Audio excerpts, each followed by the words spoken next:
हाय, नमस्कार मित्रांनो. आई बायकोला सांगितलं होतं, की गोल भजी बनव. तर तिने काय केलं, कांदा टाकला त्याच्यात आणि कांद्याची भजी बनव. म्हणजे कसं, ऐकावे जनाचे आणि करावे मनाचे. बायका कधी ऐकत नाही नवऱ्याचं. आता कांदा भजी तिला सांगितलं नव्हतं तरी तिने कांदा भजीच बनवलं.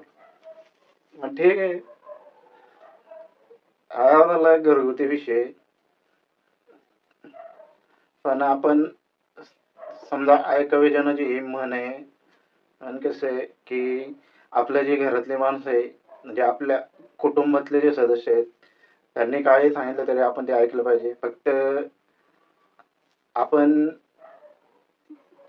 बाहेर म्हणजे बाहेर आपण कुठं बाहेरचे जे लोक आहेत, ते प्रत्येक वेळी आपल्या हिताचं आपल्याला सांगतील असं आपण म्हणू शकत नाही. त्यामुळे बाहेरच्यांचं कमी ऐकायला पाहिजे किंवा ऐकलंच नाही पाहिजे. तिकडे मात्र आपण कसं त्या म्हणीप्रमाणे वागलं पाहिजे, की ऐकावे जनाचे आणि करावे मनाचे. याचं एक उदाहरण मी स्वतःचा अनुभव तुम्हाला सांगतो. काही वर्षांपूर्वी मी एका छोट्याशा कंपनीमध्ये पॅकर्स अँड मूव्हर्स कंपनीमध्ये सुपरवायझर होतो. आणि तर ती कंपनी जे असे मोठी मोठी लोक असतात, त्यांचं म्हणजे त्यांना शिफ्टिंग करायची असेल दुसरीकडे, त्यांना जायचं असेल, आपलं हे जुनं घर सोडून नवीन घरात राहायला जायचं असेल, तर त्यांचं जे घरातलं सामान ते व्यवस्थित पॅक करून तिकडं पोहोचवायचं. लोडिंग करायची, अनलोडिंग, म्हणजे असा तो एक प्रकार असतो त्याच्यात, हाऊस होल्डिंग. तर मी तिथं सुपरवायझर होतो. त्यावेळी काय झालं, की अं, म्हणजे आमच्याकडं जे लोक कामाला यायचे, ते माझ्या आधी कामाला होते, म्हणजे माझ्यापेक्षा जुने होते, ते अनुभवी होते. तर एक दिवस काय झालं, की कामाची गडबड होती आणि आमचे दोन्ही साहेब सकाळीच आले होते लवकर. आम्ही पण गेलो होतो. तर त्यांनी काय सांगितलं, की जा आणि एक बबलचा रोल घेऊन या. मला सांगितलं, मी आणि माझ्यासोबत 2-3 जण पाठवले कामगार. तर ते कामगार होते आपले, म्हणजे ते तसं दाखवायचे, की बाबा तू आमचा आहे आणि आपण सेम, म्हणजे जास्त आत्मीयता, जिव्हाळा दाखवायचा ते. तर त्यांच्यासोबत गेलो आम्ही तिकडे सकाळी दुकानात तिकडे. तर तो बबलचा रोल असतो बघा, तो म्हणजे त्या काचेच्या ज्या वस्तू असतात त्या व्यवस्थित पॅक करण्यासाठी प्लास्टिकचं असं असतं आणि त्याला असं छोटे छोटे फुगे असतात टिकल्यांच्या आकाराचे, त्याला बबल म्हणतात. तर गेलो आम्ही तिकडे. आता विचारलं बबलचा रोल किती रुपयाला आहे. तर त्यांनी सांगितलं की 600 रुपये, म्हणजे जो दुकानदार होता त्याने सांगितलं 600 रुपये. बोललं ठीक आहे, एक रोल द्या. तर ही माझ्यासोबत जे कामगार मंडळी होती, त्यांनी काय मला सांगितलं, अरे तू साहेब बरोबर कमवतोय, तुला काय भेटतंय इमानदारी करून, मग तू एक काम कर, 600 रुपयाचा रोल आहे ना, तर तू 800 रुपयाचं बिल असं त्यांना सांग की 800 रुपयाचा आहे. मी बोललो नको, हे कशाला ते खोटं नाटक बोलायला मला नाही जमत.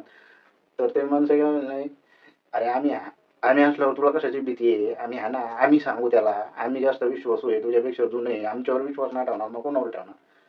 म्हणजे त्यांनी मला खूप आग्रह केला. आणि बरं मी बोललो ठीक आहे, मग तुम्ही जर हे करत असलं तर ठीक आहे. मग त्याच्यानंतर काय झालं, मी तिथंच थांबलो दुकानात ते बिल वगैरे बनवायला. आणि त्या लोकांकडे ते बाकीचं मटेरियल, ते बबलचा रोल ते दिला त्यांच्याकडे. आणि ते गेले माझ्या आधी. गेले आणि तिकडे काय त्यांनी सांगितलं, विचारलं, त्या साहेबांनी विचारलं कितीचा रोल कितीला मिळाला. त्यांनी सांगितलं 600 रुपयाला.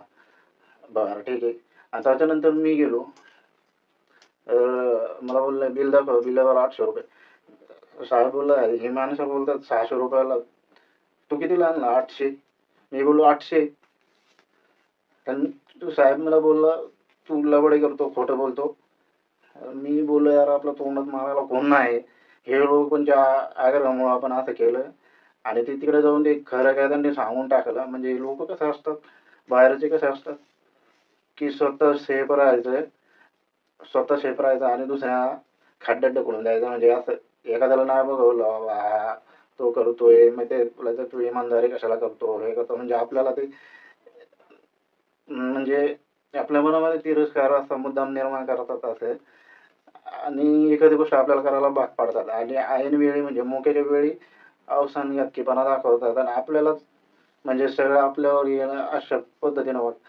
तर ते तो साहेब मला बोलला, "तू ₹800 सांगतो तू, म्हणजे आम्हाला चुना लावतो का तू?"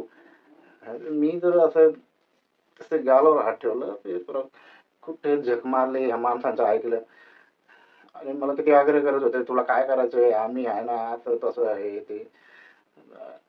त्याच्यामुळं म्हणजे आता हे काय ज्ञान वाटत नाही, मी ज्ञान ज्ञान वाटत नाही. हा फक्त एक अनुभव सांगितला. या बायकोला मी सांगितलं होतं, की "तू गोल भजी बनव." तर तिने कांद्याची भजी बनवली. बरं ठीक आहे. हे झाला गमतीचा भाग. पण ते एक स्वतःचा अनुभव मी सांगितला, की खूप घरामधल्यांचं आपण ऐकलं पाहिजे. आपल्या कुटुंबातल्या सदस्यांचं आपण ऐकलं पाहिजे. पण बाहेरच्या लोकांनी आपल्याला किती हरभऱ्याच्या झाडावर चढवलं, तरी म्हणजे म्हणजे क्वचित एखादी गोष्ट जर फारच आहे आपलं म्हणजे आपण सिलेक्ट करू शकतो, की बाबा हां, हे योग्य आहे. तो सांगतोय मग ते योग्य आहे. आपण हां, ठीक आहे त्याप्रमाणे करू. पण दरवेळी असं नसतं. त्यामुळं ऐकावे जनाचे आणि करावे मनाचे. ओके. Good bye.